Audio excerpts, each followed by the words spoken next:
I never would have thought such a small little device could cause such big problems. They call this a plastic riser extractor. I think it's more of a medieval torture device.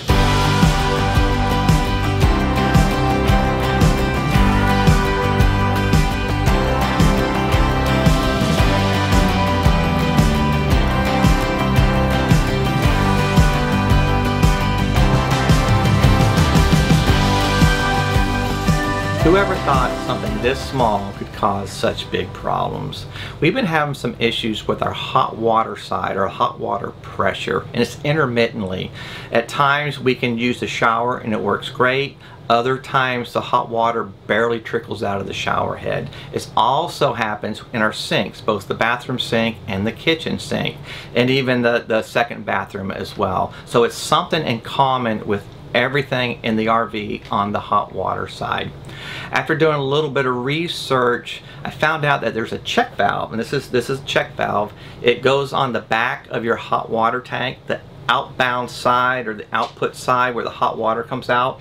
This is attached to that. And what this is used for, it only allows water to flow out of the tank but not back into the tank. And an example of why you would use something like this is for winterization. When you winterize your RV, you don't want that winterizing fluid to get back into your hot water tank. So this helps prevent that. So they are important. Now originally we weren't going to do a video on this because it's a pretty quick and easy fix, but the more research we did, we found out it's kind of common. It happens quite a bit. So we figured we'd just show you what we're going to do. Now I did start to do this a couple weeks ago, to be honest with you, and my thought process was I was going to take my old check valve out. If the guts of it, if the insides of it was broken, I would just take that out temporarily until I could order a new part, and at least that way our hot water side would be working. Once I got into the basement and got looking at things, the check valve that comes with the RV is plastic, and I was really afraid if I started to twist it off and it cracked before I have my spare parts in, then we're taking cold showers. Didn't want that to happen. So I put everything back the way it was, and now I do have, this is a brass check valve, and it's lead free. I also got this medieval torture device. Some people call it a plastic riser extractor. I think it looks more like a torture device. Now hopefully I don't need to use this, but what this is for is, and what I'm afraid that might happen is, when I go to take the plastic check valve out, I'm afraid it's going to crack and break. And if that happens, I need a way to be able to get it to unthread it from the hot water heater. The way this works, these little pieces, one would screw into this. You would stick it inside the broken check valve and hopefully twist it out, and it should hopefully come unscrewed out of the hot water heater. So I ordered that, and I also have some plumber's tape. You can use plumber's putty on it. I kind of prefer the plumber's tape, and hopefully that will work. So now that we have our parts, we have our new check valve, our plumber's tape, and our medieval torture device, we're going to go into the basement. We're going to try to get the old check valve off and hopefully put the new one in. If everything goes well, this really shouldn't take very long. I think the hardest part is access to it and then getting everything out of the basement and putting everything back in. So we're going to head down to the basement and try to see if we can't get the old check valve out.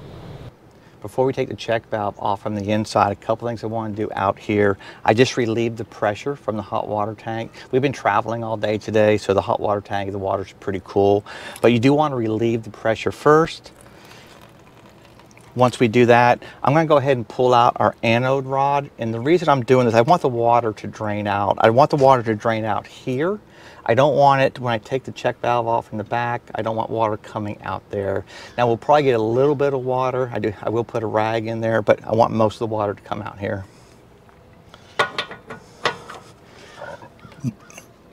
What tools are you using? This is actually a 1 1/16 inch socket.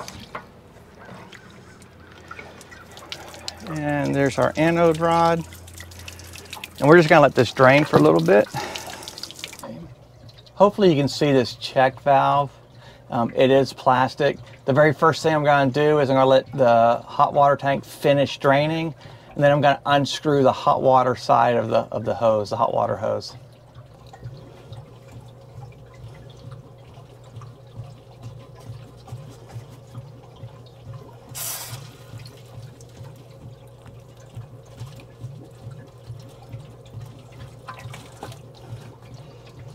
Okay, as expected, a little bit of water came out, and that's why we have the rag down here. But now this is the check valve. A couple things to be aware of. There's a little fitting here on the end. This is actually for the hot water hose. We want to make sure we save this. This is plastic. I'm going to try to get a socket wrench on this. I'm going to see what size I need, and then we'll try to take this off first with a socket wrench and see how it goes. The check valve that came with the RV is in the hot water tank right now. It's going to take a 13/16 deep socket. I'm going to try to get this off and pop it free with this. Hopefully it works. I don't know if I can get video of this. I might need both hands to get this loose anyways, but hopefully I can get this out and then I can show you what's going on.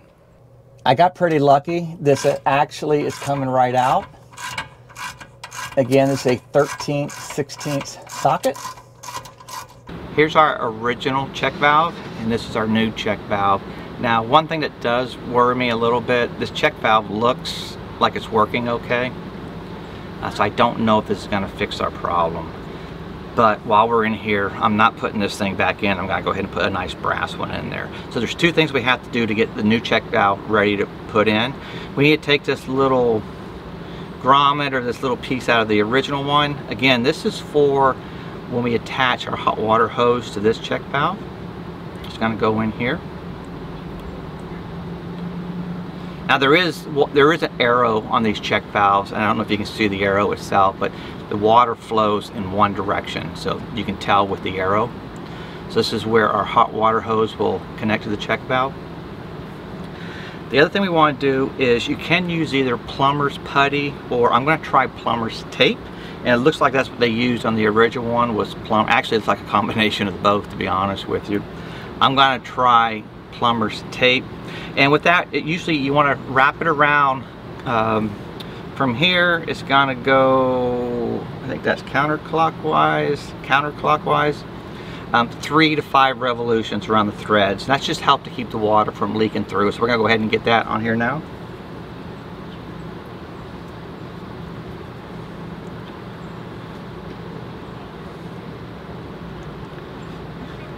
And you do want to make sure you don't block the hole at all when you do this. That would restrict some of your water flow as well. And that's what we're trying to fix. So you can see I'm going to go all of my threads. And we're going to do this 3 to 5 times. And I'll show you why we do this in a certain direction. All the way up here.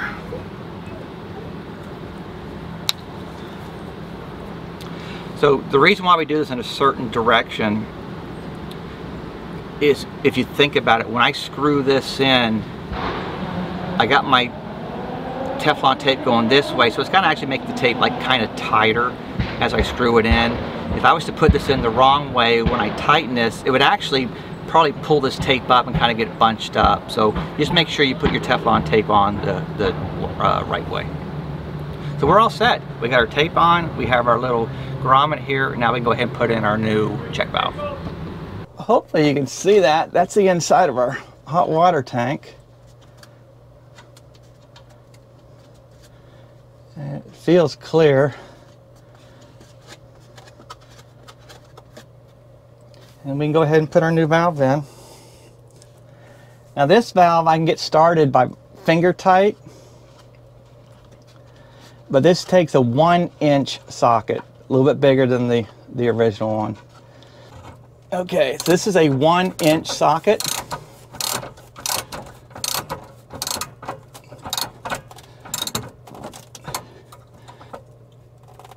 Now we're not going to go gorilla tight on this. I'm going to do it firm, but I'm not going to go overboard with it. There's the check valve. I put it in pretty snug, but I didn't go overboard with it. Again, you can see at the very tip of it, I have that little grommet thing that goes in the end for our hot water hose. Now we'll go ahead and attach the hot water hose.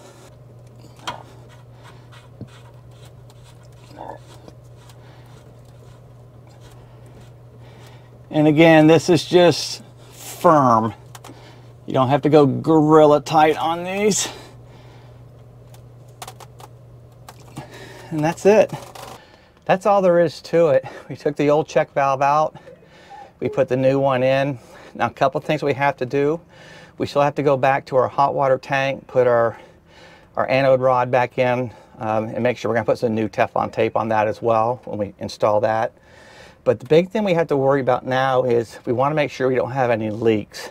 I can do a quick check as the tank fills up, but we really want to check it when there's pressure, when the hot water pressure's here. So luckily for us, and hopefully you watch this video, we installed a plexiglass in our basement, and we did this for purposes just like this, so we can actually look back here without having to take everything off, having to take these panels off again. We can look to see if we have any leaks. So what we will do is we're going to go ahead and fill everything back up, let the hot water, let it heat up, and it's going to expand and pressurize a little bit. Then all we have to do is take a flashlight and look through here and make sure we don't have any leaks. As long as we don't have any leaks, we'll put everything back in here and we'll be good to go.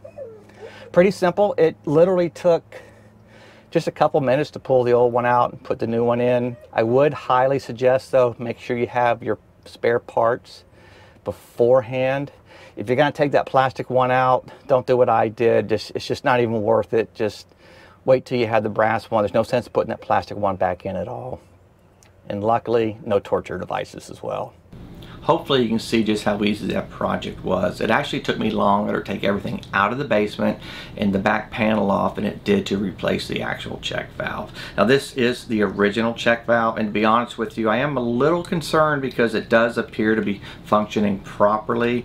Only time will tell. Our water pressure is fine right now, but it did that in the past too. It worked for a day or two, then it would get low pressure again. So I really can't say 100% yet if it's actually fixed the problem or not. But we're going to give it a week or two and see what happens. Then we'll put a comment below and let you know the final outcome. Something else I didn't show you in the video just because I was getting frustrated and it was getting late.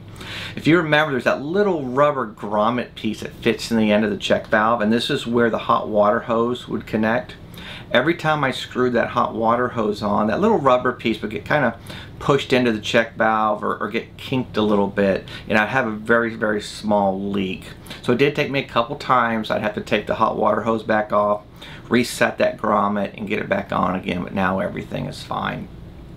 So something else I would do if I had to do this project all over again, remember I ordered that medieval torture device that I didn't have to use, but I would also order one of those little brackets or the little connector that connects onto this. And the whole reason for that is if I had that problem again with that little grommet and I had to take it out a few times, if I happened to rip it or tear it, again, I would be without hot water for a while. So I believe you can get these online for like $4 from Amazon. So I'd rather just go ahead and have one on hand just in case I did rip that little grommet. I could just put a new one on and I'd be good to go. So I hope you don't have this problem, but if you do, this may give you a place to start, a possibility of what could be causing the problem. If you have any questions at all, or something you think that I missed or didn't do right, please leave a comment below. I'll be more than happy to answer, and hopefully we can help out some other RVers.